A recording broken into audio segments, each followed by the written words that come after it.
السلام عليكم ورمضان كريم. قبل ما نبدأ، لو وراك صلاة أو قراءة قرآن يا ريت تروح تعمل اللي عليك، والفيديو كده كده موجود. وأنا كمان هقسم الشريط لتحت عشان يبقى ظاهر فيه ملخص الحلقة الأولى وملخص الحلقة التانية وكده يعني، ويا ريت تتفرج على الفيديو للآخر. النهاردة هنحكي ونشوف إيه اللي حصل في أول 5 حلقات من مسلسل المداح أسطورة العودة. بس قبل ما نبدأ حابب أقول لك، لو عجبك الفيديو اعمل لايك وممكن تاخد لفة في القناة، ولو عجبك المحتوى اعمل اشتراك، ولو أنت على الفيسبوك اعمل فولو، ويلا بينا.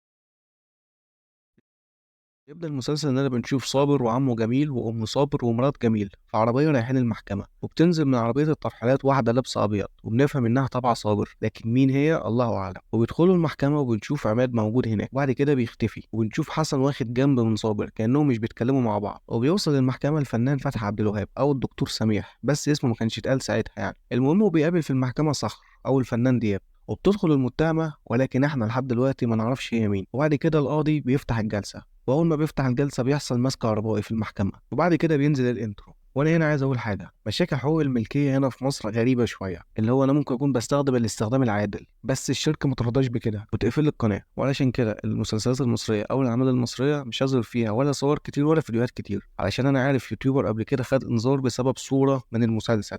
فانا هحكي عادي وانتوا اكيد هتلموا الموضوع يعني. بعد كده بنعرف ان حسن ومنال اتطلقوا، وحسن بياخد وقت علشان يشوف ابنه علي، وبنروح بنشوف صابر بيمدح. وبعد ما بيخلص مدح بيقف مع الدكتور سميح، وهم واقفين بيجي راجل اسمه سعيد من اسوان، واللي قايم بدور سعيد ده الفنان محمد نجاتي. وبيقول سعيد ان عنده بيت في اسوان وبيسمع في البيت ده اصوات غريبه، واسمعوا الحته اللي جايه كويس. فصابر قال للراجل طيب هات رقم تليفونك وانا هستخير ربنا وارد عليك. فدخل الدكتور سميح في الحوار وقال له في ايه يا شيخ صابر؟ فصابر رد عليه وقال له ما انا لازم اقعد في خلوتي واعرف الصح من الغلط. الدكتور سميح رد عليه وقال له يعني ربنا هيمنعك عن فعل الخير؟ وبيكمل ويقول له انا كمان جاي معاك. وبعد كده بنشوف رحاب وهي رايحه تزور ابوها الحاج غالب في المقابر، فبتلاقي كلب اسود وبيبص لها ويطلع صوت، فرحاب بتتخض وبتصحى من النوم، اتاريها كانت نايمه في العربيه وهم راجعين في الطريق. وبنروح لصابر والدكتور سميح بنشوف انهم وصلوا اسوان وبيوصلوا عند بيت سعيد، وبيحكي سعيد عن اللي بيحصل في البيت، وبيقولوا انهم من فتره وهما بيسمعوا في البيت صوت صريخ، ولكن مفيش اي حد في البيت، ولكن مفيش حد عندهم في البيت بيصرخ ولا حتى عند الجيران. وهو بيحكي بيسمعوا صوت واحدة بتصرخ من جوه البيت، فبيدخل صابر البيت علشان يشوف مصدر الصوت، فبيسمع صوت عياط طفلة جاي من أوضة معينة. ولما بيدخل الأوضة بيلاقي بنت واقفة في زاوية وبتعيط، وبيسألها صابر مالك، وبتقعد تتكلم معاه شوية، وبعد كده بتقول له أنا اللي حصل لي ما كانش هنا. فبياخدها صابر هي وباقي الناس وبيركبوا مركب وبيوصلوا المكان كده في سوق وناس ودوشة وكده يعني، لحد ما بيدخلوا مكان. صابر بيطلب من الرجالة إنها تستنى بره، اللي هو الدكتور سميح وسعيد وأخوه، وبيدخل مع البنت. طب لو علشان في حد مش فاهم يعني، البت دي محدش شايفها غير صابر، وانا ما رضيتش اتكلم عليها كتير عشان نعرف قصتها قدام. فالمهم ان صابر بيشوف البت بتقف وبتقول له انا مدفونه هنا، وتشاور على مكان معين، ويبدا صابر انه يحفر في المكان المعين ده، ويبص على البت يلاقي عينيها كلها قلبت اسود وبتختفي. فصابر بيفهم اللي بيحصل وبيطلع يجري علشان خاطر يلاقي مكان يهرب منه، ولكن بيكون المكان كله مسدود. وبيفضل ينادم على الدكتور سميح وباقي الرجاله علشان يجوا يلحقوه، وهو بينادم بيلاقي الحفره اللي تحت رجله بتكبر وبتاخد شكل العلامه اللي في ايديه. تبدا العلامه اللي في ايديه والعلامه اللي في الارض انهم يندمجوا مع بعض لحد ما ايديه بتلزق في العلامه اللي في الارض دي، وبيترمي صابر بعيد. وبنلاقي ان الارض بتفتح او بتنشق وبيطلع منها الجن صخر، وبيقول له شكرا يا صابر وبيمشي. ونشوف ان العلامه اللي في ايد صابر خلاص راحت. فصابر بيطلع بينادم على الناس اللي كانوا معاه بس مش بيلاقي حد، وبيبص على المدينه كلها وبرضه مش بيلاقي فيها حد. المدينه اللي كانت زحمه دلوقتي ما فيش فيها مخلوق واحد حتى. فبيجي تليفون لصابر من رحاب مراته بتطمن عليه وتقول له ان الدكتور سميح هنا علشان بيعزمنا على الغدا بكره. فصابر بيستغرب وبيقول لها دكتور سميح هنا هو معايا. فرحاب بتدي التليفون لدكتور سميح، ودكتور سميح بيكلم صابر وبيقول له يا صاحب العلامه يا بركه. فصابر هيتجنن وبيقول له انت مش كنت معايا هنا؟ فالدكتور سميح بيعمل ان الصوت بيقطع وانه مش سامعه وبيقفل معاه. وصابر واقف بيتكلم في الموبايل، بتيجي عاصفه ترابيه كبيره قوي. في وسط العاصفه دي صابر بيشوف رؤيه علم ابيض مكتوب عليه لا اله الا الله، وناس تانية العلم بتاعهم اسود وعليه نجمة الشيطان، وبيحاربوا بعض. فيهم واحد عينيه مطلعه نور احمر لحد ما بيجي واحد ماسك سيف بيشع ضوء، ورؤية بتخلص على كده. وبعد ما العاصفة بتهدى صابر بيشوف في البحر مركبة معدية، فبينزل لها ويقول له الراجل انا كنت جاي مع الحاج سعيد شعبان. فالراجل بيقول له ربنا يرحمه من زمن والارض دي مهجورة ومحدش بيقرب لها بقاله سنين. فصابر بيروح مع المركب دي لبيت سعيد وبيروح ينادم عليهم، فبيعدي الراجل بيقول له يا ابن الناس دي ماتت من زمان، وبيقول له ان البيت ده مهجور من ساعة موت الحاج الكبير هو وأولاده، ومحدش قرب جنب البيت ده من ساعتها. بعد كده صابر بيركب طيارة وبيكون راجع على القاهرة، وهو قاعد في الطيارة بيتخيل صخر في كل حتة. تخيلوا الموظف اللي في الطيارة، وتخيلوا كمان موجود قاعد وراه في الكنبة. وبعد كده صابر بيلاقي إن الطيارة بتتصرف بطريقة غريبة، كل الناس اللي فيها بيصرخوا، وخلاص الطيارة عمالة تدي إنذار بالسقوط، وخلاص مفيش أي حل تاني. وفعلا بنشوف إن الطيارة بتقع في المية. تخلص الحلقة الأولى على كده. حابب بس أقول لو مستمتع معانا يا ريت تعمل لايك وتشترك في القناة، وبنفكرك إن لو وراك صلاة أو قراءة قرآن يا ريت تروح تعمل اللي عليك، وبعد ما تخلص تبقى ترجع للفيديو. ويلا بينا على الحلقة التانية. تبدأ الحلقة التانية بمشهد لدكتور سميح وصابر بعد ما الدكتور سميح نقل على الفيوم بشهر، وبيقول للدكتور سميح: أنا كنت فاكر إن مفيش حد يقدر يضاهيني في الإعجاز القرآني، لحد ما شاف صابر واكتشف إن ولا حاجة. سميح هو اللي اكتشف إن ولا حاجة. للعلم بس المشاهد اللي في الأول دي بتبقى معظمها أحداث قبل أحداث المسلسل اللي بتتعرض، والغرض منها إننا نعرف حاجات معينة، وأعتقد إن حاجة زي دي لسه جديدة في التلفزيون المصري. المهم نكمل الحلقة. بنشوف إن صابر في المية بعد ما الطيارة وقعت، وصابر بيحاول يطلع من المية. بنشوف إن صابر لسه في الطيارة، وكل اللي حصل ده كان في دماغه هو بس. وبيقف صابر مخضوض وبيتفاجئ انه لسه في الطيارة، وكمان مبلول كأنه كان في المية، والناس اللي معاه مستغربة منه بتصوره. واول ما صابر بينزل من الطيارة بيروح على بيت دكتور سميح، ولكن الدكتور بيبقى مش موجود، وبتكون في ناس كتيرة مستنية قدام البيت بتاعه. وبنعرف ان عبد الرازق كمان بقى بيشتغل مع سميح، وبنعرف من عبد الرازق ان صابر وسميح كانوا صحاب جدا زمان، وصابر كان ما بيسيبش درس واحد للدكتور سميح من غير ما يحضره. وبعد كده عبد الرازق بيسأل صابر: انت ايه اللي حصل لك في الطيارة؟ وصابر بيستغرب هو ازاي عبد الرازق عرف حاجه زي كده. وبعد كده بنشوف ان دكتور سميح قاعد في مسجد مع الامام بيدوا خطبه دينيه، والدكتور سميح بيحاول انه يطلع الشيخ غلط، وكمان بيحاول انه يقنع الناس ان الشيخ غلط. وفعلا الناس بتصدق دكتور سميح، ولما دكتور سميح بيمشي من المسجد كل الناس بتمشي معاه. وبعد كده بنشوف واحد اسمه عمرو فتحي طالع لايف وبيتكلم على اللي حصل لصابر في الطياره، وبيقول في اللايف بتاعه عن موضوع هبه اخت صابر، انها قتلت امها ودخلت مستشفى المجانين وهربت منها. وبعد كده بنروح لمشهد رحاب. فاكرين الحلم اللي حلمته رحاب؟ هي دلوقتي راحت تحققه، وراحت تزور ابوها بالليل في التراب، وبيطلع لها نفس الكلب اللي كان معاها في الحلم، ويكون الكلب ده بيحفر في حاجه، فبتروح رحاب علشان تشوف في ايه. وبعد ما الكلب بيجري بتكمل حفر مكانه، وتشوف صوره ليها ومرسوم عليها رموز غريبه، فبتاخدها وبتمشي. ونروح لحسن اللي راح يوري امه الفيديو بتاع عمرو فتحي اللي بيتكلم عن صابر فيه، ويقول حسن لامه ان اللي بيعمله صابر ده هو السبب في اذيتنا، وهو مش بيتاذي. ويقول كلمه صحيحه جدا، ويقول: صابر يلعب بالنار انا اتحرق ليه؟ ويدخل صابر لامه، ولما امه تساله عن اللي حصل في الطياره بيقول لها الكلام ده كله كده. تدخل عليهم رحاب، وفي وسط الحوار صابر بيقول لهم ان الدكتور سميح ده مش الملاك البريء، انما هو الشيطان. فبيقطعوا حسن وبيقف في صف الدكتور سميح هو ورحاب وامه، وبيخلص المشهد على كده. وبنروح غالبا لاسكندريه او كفر الشيخ او مكان فيه شط يعني. واحد ضرير ماشي على الشط، وبعلو صوته وهو ماشي بيتكلم ويقول: سورة الكهف يا مؤمنين هي سلاحكم، الأول خرج وفي انتظار البقية، الساعة قربت. ونروح لحسن بنشوفه بيحاول يشتري أرض، ولكن زين دخل في الصفقة وخلص في الأرض قبله، وطبعا الكلام ده ما عجبش حسن. ونروح لاجتماع لشركة بترعى غالبا مشاهير التيك توك والسوشيال ميديا وكده، وبتدخل معانا شخصية جديدة وهي شخصية كاسيا اللي بتقوم بها الفنانة مي سليم. بتكون في اجتماع مع مؤثرين على السوشيال ميديا، ومنهم عمرو فتحي اللي كان بيتكلم على صابر قبل كده. معلومة على الماشي كده لسه عارفها حالا. اللي قايم بدور عمرو ده اسمه أحمد أبو ريا، ابن الفنان كمال أبو ريا والفنانة ماجدة زكي. المهم إن كاسيا بتعرض على الشباب دي عقد شغل بقيمة 2 مليون جنيه، وغرض إنهم يتكلموا في حاجات معينة كاسيا هتطلبها منهم. وبعد كده بنروح لرحاب، بتكون قاعدة على السرير وبيظهر ليها أبوها: صدقي إن صابر هو اللي عمل كده، وانت بتحبيه علشان هو عمل لك عمل بده. وبيختفي ابوها وبيظهر سميح وبينفخ في وشها علشان تنام، وبعد كده هو كمان بيختفي. بنروح نشوف منال بتتسحب عشان تروح تقعد مع زين في العربيه، ومن كلامهم مع بعض عرفنا ان في نيه بين الاتنين ان هم يتجوزوا. ونشوف صابر واقف قدام بيته، وبيظهر له دكتور سميح ويقول له ان غرورك خلاك تمشي على الطريق اللي رسمته لك. وسميح بيعرفه ان هو صاحب خطه اسوان علشان يطلع صخر، ويقول سميح ان هو لسه ما عملوش اي حاجه وان هم لسه بيبتدوا. فدكتور سميح بيتحول وعينيه كمان لونها بيتغير وايده كمان بتتغير، ويمسك صابر ويرميه في الميه، وبعد كده بيطلعه ويكون ناشف من غير نقطة مية واحدة. بيقول له: شكلك نسيت كلام الأمير لما قال لك إنه قزح غير كل اللي قبله. وبيرفعه من مكانه وبينزله، وبعد كده بيختفي. وبيظهر الراجل لصابر، ولما صابر بيسأله: أنت مين؟ بيقول له: أنا مأمور وجاي أقول لك إننا كلنا معاك، وجاي أساعدك إنك توصل لورثك، لأن هو سلاحك ضد سميح واللي معاه. وبيكمل ويقول له: دور على درغام هتلاقيه في البرولس، واعتقد إن ده مكان في كفر الشيخ. وبيكمل ويقول له: درغام ده كان شغال في السحر زمان. وبيروح صابر لدرغام في العشه اللي قاعد فيها، ودرغام بيعرف بنعرف صابر على طول، وبنعرف منه انه كان شغال مع ابو صابر زمان، وبيقول له انت لازم توصل للورث يا صابر، وبيساله انت قابلت صخر؟ وصابر بيرد عليه ويقول له ايوه، فبيقول له يبقى لازم تتحرك دلوقتي، بدايه طريقك من سناديب الموت في اسكندريه. وفي وسط كلامهم بيظهر لهم صخر، فصخر بيخفي صابر ويخليه جوه العشه، ويقول درغام انا نويت اتوب علشان ربنا يسامحني، لكن هزيمتك هتكون على ايدي. ويبتدي يقول كلام بنعرف من صخر انها طلاسم، وبنشوف شله شباب واقفين من بعيد، والمفاجاه ان بنشوف صخر ظاهر للناس على هيئه صابر المداح، والشباب بتكون بتصور اللي بيحصل. وبعد فتره صابر بيخرج من العشه بيلاقي درغام ميت، والشباب اللي كانت بتصور من بعيد تطلع تجري على العشه، وصابر هو كمان بيطلع يجري. وبكده تكون الحلقه التانيه خلصت، فجهزوا نفسكم للحلقه التالته.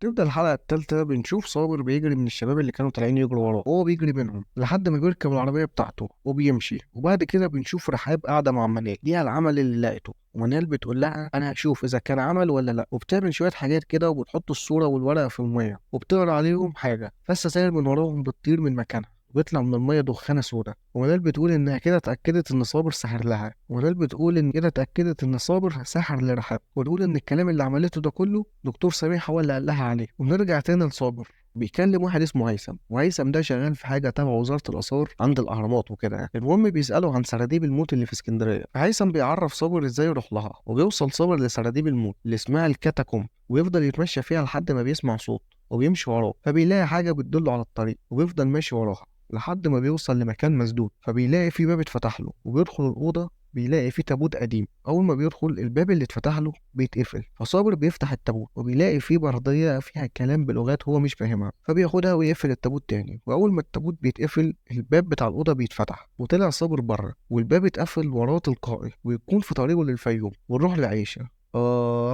خدوا هنا نفس طويل ويلا نبدأ. بس قبل ما نبدأ عملت لايك ولا لأ؟ طيب اعمل لايك بقى بالمرة، وانت بتعمل لايك اعمل سبسكرايب. تمام يلا بينا. ونروح لعيشة بتكون قاعدة مع بنتها ملا، وجرس الباب بيرن، فبنشوف ان وشها اتغير ومسكت بنتها وراحت تفتح الباب، وبتلاقي على الباب دكتور سميح وبتدخله. وبعد كده بنشوف صابر ماشي في البلد وبتجيله رؤية لعيشة وبنتها، فبيروح عند بيتها ويلاقي البلد ملمومة والشرطة موجودة، فبيدخل صابر البيت بتاع عيشة وبتبدأ تجيله الرؤى. وبنشوف إن عيشة كانت قاعدة مغيبة عن العالم ومسكت ملك بنتها ودخلت بيها أوضة، وبعد كده بنشوف في الأوضة دي سكينة كبيرة ومليانة دم. تكتمل الرؤى لصابر وبنشوف عيشة واقفة في المطبخ بتطبخ بنتها. بعد الرؤى صابر بيروح لعيشة الحجز وبيسألها انت عملت كده ليه؟ فبترد عليه تقول له انا كنت بحميها من اللي انت خرجتهم يا صابر. ويخلص المشهد على كده، ونشوف كاسيا بتكلم عمرو بتقول له اطلع اتكلم عن الموضوع بتاع عيشة واربط الموضوع ده بموضوع صابر المداح. وبسبب الكلام ده كاسيا خلت الموضوع هو الترند على التيك توك، وكمان ربطت كل ده باللي حصل لدرغام. صابر مروح بالليل بيظهر له عماد ويقول له خليك مع الشخص اللي دلك على البردية، هو هيوصلك للبوابات، اللي هو الشخص ده اللي كان جه نقذه لما كان بيتخانق مع سميح. وبنرجع تاني لعيشة اللي كانت واقفة بيتم استجوابها واعترفت بكل اللي عملته بكل سهولة. والظابط ده بيخلي ان المحاكمة بتاعت عيشة في أقرب وقت ممكن. وبنشوف عيشة وهي في العربية لأن المحاكمة بتاعتها خلاص اليوم ده بتاعها، يعني عملت سكيب الأحداث اللي فاتت ما كانش ليها تلاتة لازمة، هما كمان ما ذكروش منها كتير. المهم إن عيشة في عربية الترحيلات وفي إعلام كتير جدا عند المحكمة، ومن ضمن الإعلاميين دول عمرو اللي هو بتاع التيك توك ده. ويوصل صابر وعيلته، المشهد اللي كان في الاول ده، ويوصل صابر وعيلته وشوا قاعة المحكمة، وبيوصل معاهم سميح ويدخل معاه صخر. بس وهم داخلين بيقفوا عند بوكس الكهرباء بتاع المحكمة، ومن بعيد سميح بيعمل حركة بايديه هيخلي البوكس ينفجر، بس ما بينفجرش دلوقتي، ويسيبه يدخل يقعد في قاعة المحكمة. واول ما عيشة بتشوفه بتبص له وبتهز دماغها هزة كده، اللي هو تحس ان هي بس بتقول له ايوه او اتنفذ او كلام كده يعني، وعلى وشها ابتسامة. والقاضي بيبدأ المحاكمة بس المحكمة بتنفجر. وبعد ما المحكمة بتنفجر بنشوف إن القاعة اللي المحاكمة كانت فيها النار بتكون مقتصرة بس على السقف، وهي القاعة لسه النار ما وصلتلهاش، وكل الناس بتهرب وبيسيبوا عيشة لوحدها في القفص. فصابر بيروح علشان يطلعها من القفص، وهو بيحاول عماد بينادم عليه وبيرمي له حاجة كده علشان تساعده يفتح القفص بيها، فعلا بيلحقها ويخرجوا. وبالليل بيكون صابر قاعد مع عيلته وبيخبط عليهم عسكري ويقول له صابر إنهم عايزينه في القسم بكرة، بس مش بيقولوا السبب. تمام. وبعد كده بنروح نشوف محاضرة للدكتور سميح بيتكلم عن حاجات عرفها وهو بيدرس الإعجاز القرآني، وإن الحاجات دي في المجتمع حرام ولكن ما لقاش أي دليل عليها بيقول إنها حرام. ويكون قاعد في المحاضرة دي منال وكاسيا، بس هم ما يعرفوش بعض عامة. المهم بعد ما الدرس بيخلص كاسيا بتمشي، بس منال بتندم عليها علشان كاسيا نسيت الشنطة، وبيقفوا يتكلموا مع بعض شوية، ومنال بتسأل كاسيا عن الحاجات اللي مش حرام اللي الدكتور قال عليها. فقالت لها كاسيا ان الحاجات اللي اتربينا عليها انها حرام وهي مش حرام، حاجات زي الحجاب والخمور. وبعد كده قالت لها تعالي معايا وانا هحكي لك. وبنروح لصابر ونشوفه قاعد في القسم قاعد مع الضابط، فالضابط بيوري له الفيديو بتاع حادثه ضرغام، وصابر بيقول له انا ما قتلتهوش، فالضابط بيقول له محدش اتهمك، انت هنا علشان تحكي لي عن اللي حصل. بعد شويه كلام بيظهر له صخر وبيكون قاعد مكانه الضابط، فصابر بيتعصب على صخر وبيزعق فيه ويقول له انا ما قتلتوش انا ما قتلتوش. فالضابط بيفوق صابر من اللي هو فيه وقال له يا ابني محدش موجه لك تهمه قتل اصلا، سبب الوفاه هو القلب، ومراته قالت ان عنده مشاكل في القلب من فتره. فصابر بيسال الضابط على مراد ضرغام، وبعد كده صابر بيروح لهيثم اللي هو شغال تبع الاثار ده ويوريه البرديه. فهيثم بيقول له دكتوره نورهان هتيجي دلوقتي وهي اللي هتفيدك. ولما نورهان بتيجي بتترجم له الكلام العبري وتقول له ياهو اسم الاله الاعظم الذي يحارب الشر، وبتكمل شويه كلام كده، وبعد كده بتقول له ان الجزء ده من الكلام مكتوب بلغه اراميه. وبعد شويه كلام كده صابر بيسيبها ويمشي، ونشوف رحاب وهي ماشيه بيوقفها زين وبيطلب منها انه يتجوز منال. تقعد رحاب تتكلم مع منال، واهم حاجه عرفناها ان منال لسه ما كملتش شهرين و10 ايام من طلاق حسن. وبنشوف حسن قاعد في المكتب وبيدخل عليهم زين، وبعد كده بيدخل عليهم الدكتور سميح، والدكتور سميح بيصالحهم على بعض، وزين بيرجع الارض اللي خدها من حسن قبل كده. وزين بيقول لحسن الارض دي اعتبرها مهر منال وانا جاي اطلبها منك. بالعلم يعني لو في حد مش فاكر، منال دي تبقى مرات حسن،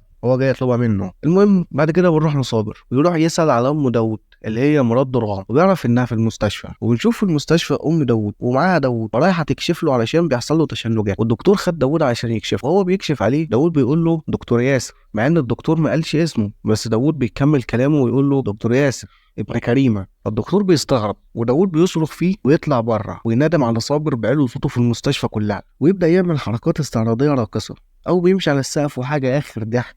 المهم بعد الاكشن ده كله صابر بيرقيه وبيغمى عليه عادي، يعني ما كانش ليه لازمه الاكشن ده. وصابر بيقول له ام داوود ان ضرغام هو اللي موصيه على الواد، ويروح معاهم البيت وبيدخل اوضه ضرغام.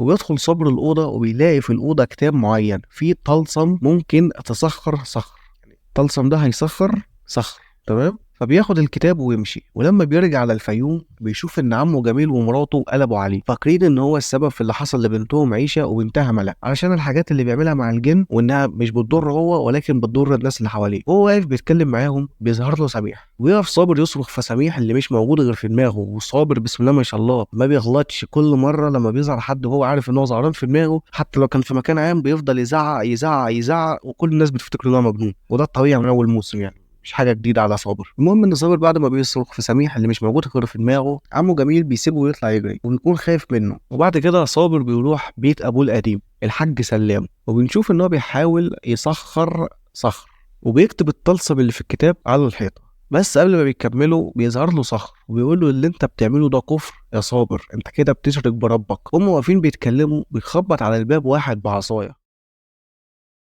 بس بيدخل على صابر ساعتها امه وبتلحقه من اللي بيعمله. وبعد كده بيجي مشهد للدكتور اللي كان ماسك حاله هبه في المستشفى، ويدخل الشقه بيلاقي هبه قاعده بتتفرج على الفيديو بتاع عمرو فتحي وهو بيتكلم عليها، بياخد منها الموبايل ويقول لها خلاص ما تفكريش نفسك. وهم قاعدين بيتكلموا بيترن عليه كاسيا وتقول له انها محتاجه في شغل، مع ان لحد دلوقتي هما الاثنين ما يعرفوش بعض اصلا. ولما بيروح لها تاني يوم بنعرف ان كاسيا عايزاه علشان يعمل فيديوهات عن امراض نفسيه وهم ينشروها على السوشيال ميديا، وبتدي له عقد ب 2 مليون برضه، فبيمضي معاهم. وبنروح بعد كده نشوف عيشه داخل لها زياره من عسكري عادي، لكن هي كانت شايفه ان العسكري اللي داخل لها ده هو الدكتور سميح. فبتقف تتكلم مع الدكتور سميح وبتقول له ان محدش فاهم ان انا كنت بحمي بنتي. فالدكتور سميح بيقول لها هي ما وحشتكيش لان انت وحشتيها قوي. وبيختفي دكتور سميح وبتتمشى عيشه في الزنزانه. للعلم يا جماعه في مشاهد كتير جدا انا ما ذكرتهاش، وبالذات في الحلقه الخامسه لان حرفيا المط بدأ. المهم انت بنشوف صابر واقف مع امه وبيقول لها هو انت جيتي ليه امبارح ومنعتيني عن اللي كنت بعمله؟ فامه بتقول له رحت فين يا ابني ومنعتك من ايه؟ وبتقول له انها ما خرجتش من باب البيت امبارح اصلا.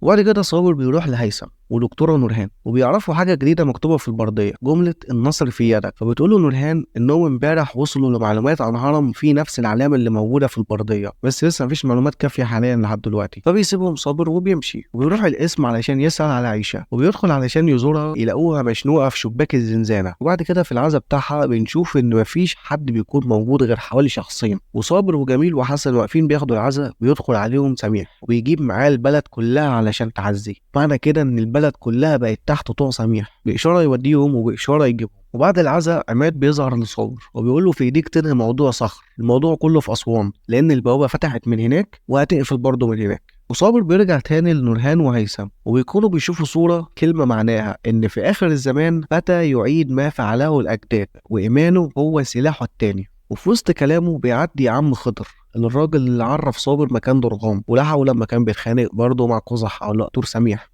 وصابر بيروح يتكلم عم خضر وبنعرف انه حارس الهرم والمجمع. وصابر كان هيتكلم عم خضر عن البرديه لكن قال له عارف وانت برضه هتعرف اللي فيها واحده واحده. وبيقول له كمان ان جاله هاتف، وهنا غالبا هو مش قصده ان حد رن عليه. المهم يعني ان بيقول له جاله هاتف باللي صابر عايز يعمله في بيت ابوه. صابر بيساله هو انت اللي لحقتني؟ قال له ان قدرتي ما تخلينيش اعمل كده وفي ناس اعلى مني. وبيكمل ويقول له ان انت هنا علشان تعرف ان انت الفتى اللي نورهان قالت عليه. وبعد كده بيقول له حاجه تاني لازم اوصلك ليها، وبياخدوا مكان كده زي مقبره فرعونيه او حاجه كده تحت الارض يعني. وصابر بينزل لوحده، بينزل صابر المكان ده وبيفضل ماشي فيه لحد ما بيوصل لنفس الرسمه اللي كانت مرسومه في البرديه، ويلاقي فيها حاجه كده زي قلاده او سلسله وتكون منوره، فبياخدها. وبيسمع ناس كتيره من حواليه بتقول النصر يا مداح، ويشوف نفسه واقف في مكان كده تحس ان هو قلعه ودول جيش وكلهم بيقولوا النصر يا مداح، النصر يا مداح. وبس على كده بتنتهي الحلقه الخامسه وبينتهي معانا الحدوته بتاعتنا. ولو الملخص عجبك ما تنساش تعمل لايك وتشترك في القناه او تعمل فولو للبيج بتاعت الفيسبوك. وبس كده.